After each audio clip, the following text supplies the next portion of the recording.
दोस्तों नमस्कार। दोस्तों हम में से बहुत सारे लोग होम लोन लेकर के दुकान या मकान खरीदते हैं। जानकारों का मानना है कि इनमें से ज्यादातर लोग फ्लोटिंग होम लोन रेट पर होम लोन लेते हैं। फ्लोटिंग होम लोन रेट क्या होता है? जब बैंक लोन पर ब्याज बढ़ाते हैं तो आपकी ईएमआई बढ़ जाती है। जब बैंक लोन पर ब्याज घटाते हैं तो आपकी ईएमआई घट जाती है। और जब बैंक लोन पर न ब्याज बढ़ाते हैं न घटाते हैं, यानी जस का तस रखते हैं, तो आपकी ईएमआई जस का तस रहता है। तो ये बैंक क्यों होम लोन घटाते हैं या बढ़ाते हैं? तो दरअसल देश का केंद्रीय बैंक भारतीय रिजर्व बैंक अगर रेपो रेट में बढ़ोतरी करता है तो बैंक को लोन महंगा करना जरूरी हो जाता है।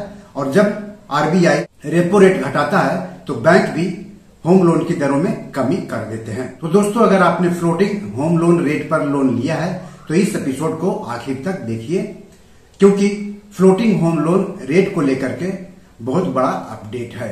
तो चलिए आगे बढ़ते हैं। लेकिन सबसे पहले मैं आप सबसे गुजारिश करता हूं कि अगर आप चैनल के लिए नए हैं तो तुरंत सब्सक्राइब कर लें और वीडियो को ज्यादा से ज्यादा लोगों तक शेयर करें ताकि ज्यादा से ज्यादा लोगों तक जानकारी पहुंचे। तो देश का केंद्रीय बैंक भारतीय रिजर्व बैंक ने 8, 9 और 10 अगस्त को महत्वपूर्ण बैठक की है और कई जरूरी फैसले लिए हैं। उन फैसलों में से कुछ फैसले ऐसे हैं जो हमारी जेब पर सीधे सीधे असर डालेगी। तो सबसे पहला जो फैसला आरबीआई ने लिया है उसने रेपो रेट को 6.5% पर जस का तस रखा है। अप्रैल और जून की बैठक में भी रेपो रेट को जस का तस रखा गया था, यानी आपकी ईएमआई न बढ़ेगी न घटेगी, क्योंकि रेपो रेट में कोई बदलाव नहीं किया गया है। और ये लगातार तीसरा मौका है जब रेपो रेट में कोई बदलाव नहीं किया गया है। आपको बता दूं कि आरबीआई पिछले साल मई से लेकर के इस साल फरवरी तक रेपो रेट में 250 बेसिस पॉइंट यानी करीब 2.5% का इजाफा कर चुका है। और इसी का असर है कि आपने अगर लोन लिया है तो आप पर ईएमआई की बोझ काफी बढ़ गई होगी। तो आरबीआई के ताजा फैसले के बाद प्रमुख दरों को जान लेते हैं। अब कहीं जाइएगा नहीं, होम लोन की ईएमआई पर आरबीआई ने बैंकों को कैसे लताड़ लगाई उसके बारे में भी हम आपको आगे बताएंगे। और फ्लोटिंग होम लोन रेट पर होम लोन लेने वालों के लिए आरबीआई ने क्या घोषणा की है वो भी हम आपको विस्तार से बताएंगे।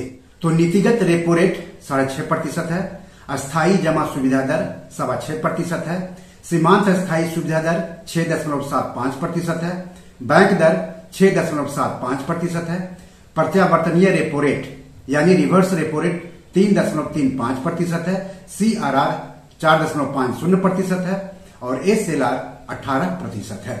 तो ये जो ताजा फैसला लिया गया है आरबीआई की बैठक के बाद, उसके बाद क्या रेट है उसकी जानकारी मैंने आपको दी है।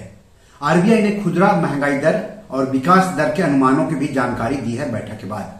आरबीआई ने मौजूदा वित्त वर्ष यानी वित्त वर्ष 2023-2024 के लिए खुदरा महंगाई दर 5.4%, जो कि दूसरी तिमाही में 6.2%, तीसरी तिमाही में 5.7% और चौथी तिमाही में 5.2% होने का अनुमान जताया है। 2024-2025 यानी अगले वित्त वर्ष की पहली तिमाही के लिए खुदरा महंगाई दर 5.2% अनुमानित है, जबकि आरबीआई ने 4% तक के स्तर पर महंगाई दर को लाने का लक्ष्य रखा है। यानी महंगाई दर लक्ष्य से ज्यादा बनी रहेगी। ऐसे में हो सकता है कि आरबीआई रेपो रेट में और बढ़ोतरी करे महंगाई दर को काबू में रखने के लिए। अगर ऐसा करता है तो आपका लोन फिर से महंगा हो सकता है। आरबीआई ने ग्रोथ अनुमान के बारे में क्या कहा है तो भी जान लीजिए। आरबीआई ने कहा है कि चालू वित्त वर्ष यानी वित्त वर्ष 2023-2024 के लिए वास्तविक जीडीपी वृद्धि 6.5%, जो कि पहली तिमाही में 8%, दूसरी तिमाही में 6.5%, तीसरी तिमाही में 6% और चौथी तिमाही में 5.7% पर रहने का अनुमान है। आरबीआई के मुताबिक 2024-2025 की पहली तिमाही के लिए वास्तविक जीडीपी वृद्धि 6.6% अनुमानित है। तो इस तरह से आरबीआई ने रेपो रेट को जस का तस रखा है और खुदरा महंगाई दर और विकास दर का अनुमान भी जारी किया है। वहीं दूसरी ओर आरबीआई ने होम लोन या किसी दूसरे लोन की बिना लोन ग्राहकों की जानकारी के ईएमआई में बढ़ोतरी पर बैंकों को लताड़ भी लगाई है। आरबीआई ने कहा है कि फ्लोटिंग रेट वाले लोन की ईएमआई को रीसेट करने के मामले को और पारदर्शी बनाया जाएगा। आरबीआई ने माना है कि उसे कई ऐसी शिकायतें मिली है जिनमें कहा गया है कि बैंक बिना ग्राहकों की जानकारी के ही अनुचित तरीके से उनकी ईएमआई बढ़ा देते हैं। आरबीआई ने कहा है कि ईएमआई रीसेट के दौरान बैंकों को कर्जदार ग्राहकों के साथ सहमति और संवाद कायम करने को अनिवार्य बनाया जाएगा। इसके लिए रूपरेखा जारी की जाएगी और अलग से सर्कुलर जारी किया जाएगा। आरबीआई ने कहा है कि बैंक या कर्ज देने वाले ग्राहकों को बताए बिना फ्लोटिंग लोन के मामले में कभी ईएमआई की अवधि बढ़ा देते हैं बैंक, या फिर कभी अवधि तो नहीं बढ़ाते हैं लेकिन ईएमआई की रकम बढ़ा देते हैं। इन दोनों मामलों में लोन का बोझ ग्राहकों पर बढ़ जाता है। आरबीआई का कहना है कि बैंक को ग्राहकों को विश्वास में लेकर उनसे सहमति लेकर ही कोई भी फैसला करना चाहिए। आरबीआई ने यह भी कहा है कि ऐसे ग्राहकों को स्थिर दर वाले लोन पर स्विच करने की भी सुविधा मिलनी चाहिए। तो इस तरह से फ्लोटिंग होम लोन रेट वाले ग्राहकों के लिए एक अच्छी खबर है। इस बारे में सर्कुलर जारी करेगा आरबीआई।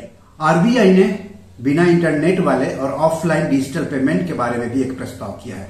आरबीआई ने यूपीआई लाइट से भुगतान की सीमा एक बार में 200 रुपए से बढ़ा करके 500 रुपए करने का प्रस्ताव किया है।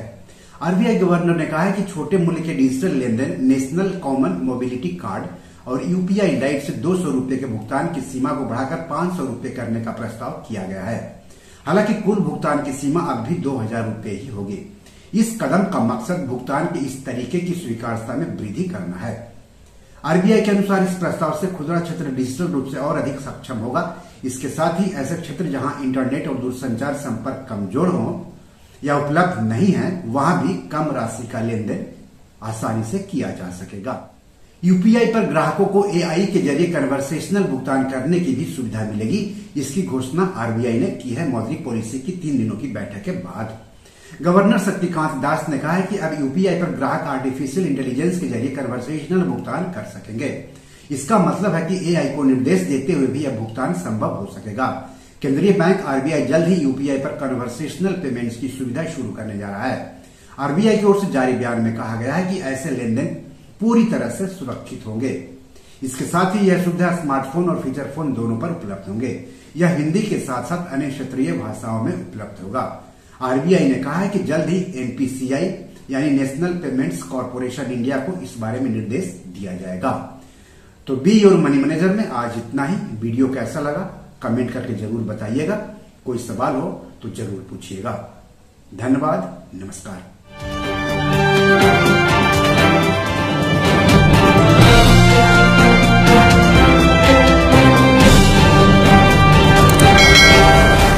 दोस्तों, ये मेरी 7 किताब है जो कि amazon.com पर पब्लिश है।